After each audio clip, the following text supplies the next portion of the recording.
அனைவருக்கும் வணக்கம். Welcome to இன்றைய அரசியல். அண்ணாமலையை ராஜினாமா செய்ய வைக்க ஸ்கெட்ச் போட்ட எடப்பாடி. இப்படி ஒரு பிளானா? சொன்னது யாரு பாருங்க. அண்ணாமலையை ராஜினாமா செய்ய வைக்க அதிமுக பொதுச் செயலாளர் எடப்பாடி பழனிசாமி தான் ஸ்கெட்ச் போட்டார். அண்ணாமலையை தூக்க போகிறார்கள். இதற்கு பின் எடப்பாடி தான் ஸ்கெட்ச் போட்டு கொடுத்துள்ளார். அவரின் திட்டப்படியே சில விஷயங்கள் நடந்துள்ளன என்று மூத்த பத்திரிகையாளர் நக்கீரன் பிரகாஷ் தெரிவித்துள்ளார். தமிழ்நாடு அரசியல் பரபரப்பாக காணப்பட்டு வருகிறது. வரும் சில நாட்களில் அரசியலில் பரபரப்பான சம்பவங்கள் நடந்து வருகின்றன. தமிழ்நாடு பாஜக தலைவர் அண்ணாமலை மாற்றப்பட உள்ளதாக கடந்த சில நாட்களாக உறுதிப்படுத்தப்படாத செய்திகள் வர தொடங்கியுள்ளன.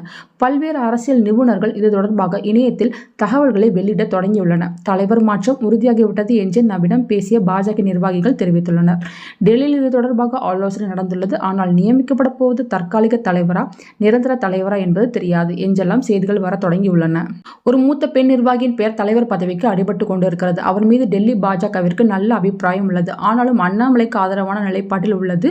அண்ணாமலை மாற்றப்பட வாய்ப்புகள் அதிகம் உள்ளன என்று டெல்லி வட்டார தகவல்கள் தெரிவிக்கின்றன. இப்படிப்பட்ட நிலையில் தான் பாஜகவில் என்ன நடக்கிறது, அண்ணாமலை மாற்றப்படுவாரா என்று மூத்த பத்திரிகையாளர் நக்கீரன் பிரகாஷ் தெரிவித்துள்ளார்.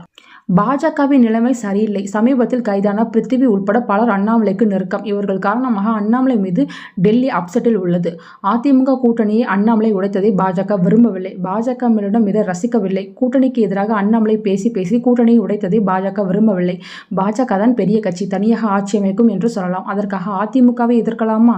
சசிகலா பிளான் படி அண்ணாமலை இப்படி செய்துள்ளாரா? அதிமுக கூட்டணியை உடையுங்கள் என்று சசிகலா கூறினார்.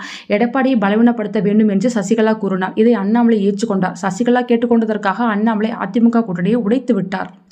பாஜக சசிகலா இடையே ஒரு ஒப்பந்தம் உள்ளது. அண்ணாமலை டெல்லியை ஏமாற்றி விட்டார். பொய்யான உளவுத்துறை ரிப்போர்ட்டை கொடுக்க வைத்துள்ளார். தமிழ்நாட்டில் பாஜக வளர்ச்சி அடைந்ததாக பொய்யான உளவுத்துறை ரிப்போர்ட்டை கொடுக்க வைத்துள்ளார். இதை டெல்லி கண்டுபிடித்து விட்டது. இதுதான் பாஜகவின் மேலிட கோபம் அடைய காரணம். கூப்பிட்ட போதெல்லாம் மோடி, அமித்ஷா தமிழ்நாடு வந்த காரணம் இந்த நம்பிக்கைதான். ஆனால் அதை அண்ணாமலை ஏமாற்றி விட்டார். நயினாருக்கு டெல்லியில் ஆதரவு உள்ளது.